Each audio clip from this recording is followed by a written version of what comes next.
মাছৰ এটা নতুন ৰেচিপি বনাবলৈ লৈছোঁ। ইয়াৰ বাবে আমাক লাগিব এয়া আধা কেজি মাছ।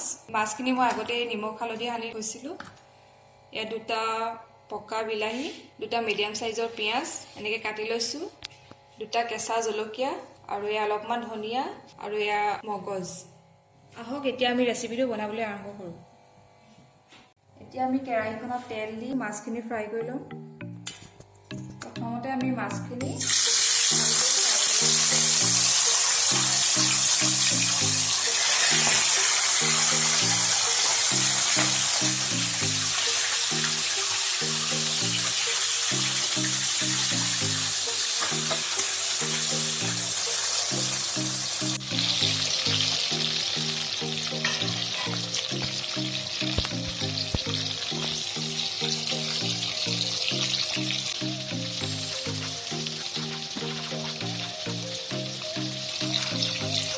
ফ্ৰাই হয় মানে এতিয়া বিলাহী, পিঁয়াজ আৰু জলকীয়া পেষ্টটো বনাই লওঁ।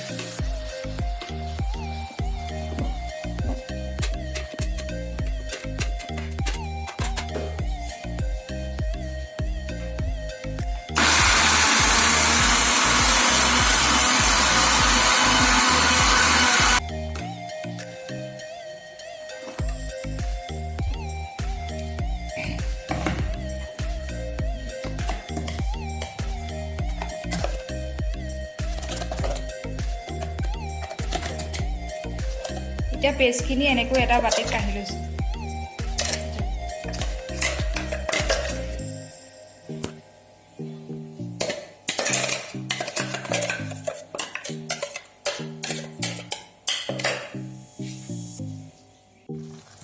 এতিয়া আমাৰ মাছ ফ্ৰাই হৈ গৈছে, এতিয়া কাঢ়ি লওঁ।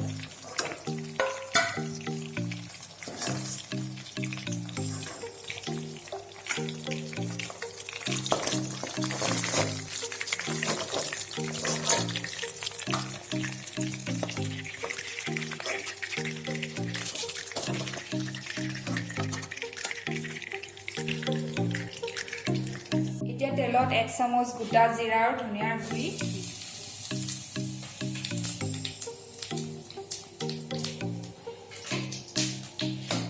আৰু এতিয়া বিলাহী আৰু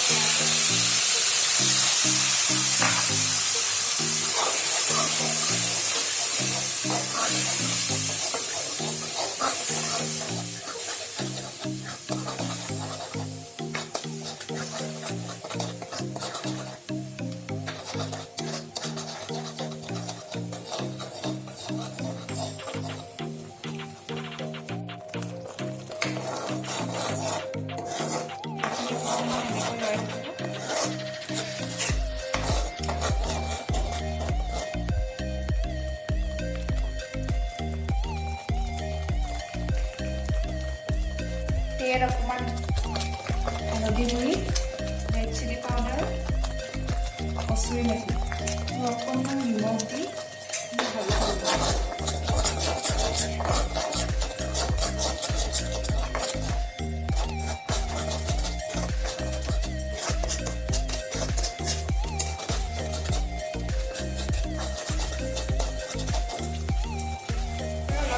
ভাজি থকাৰ পিছত এতিয়া ইয়াত এবাটি গৰম পানী দি দিম।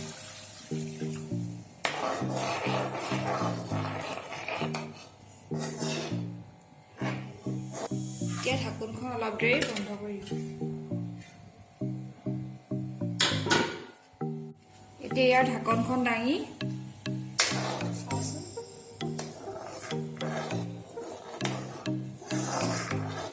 এতিয়া ইয়াত পিচি লোৱা মগজখিনি দি দিম।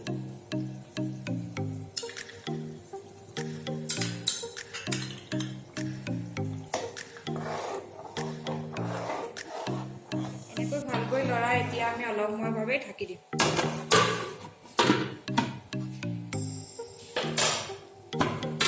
এতিয়া ঢাকনখন দাঙি ভাজি থোৱা মাছকেইপিচ ইয়াত দি দিম।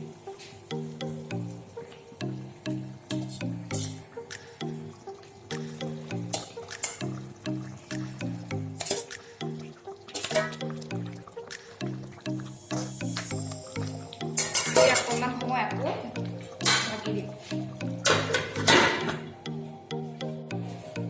দাঙি চাওঁচোন, এয়া আমাৰ মাছৰ ৰেচিপিটো হৈ গৈছে।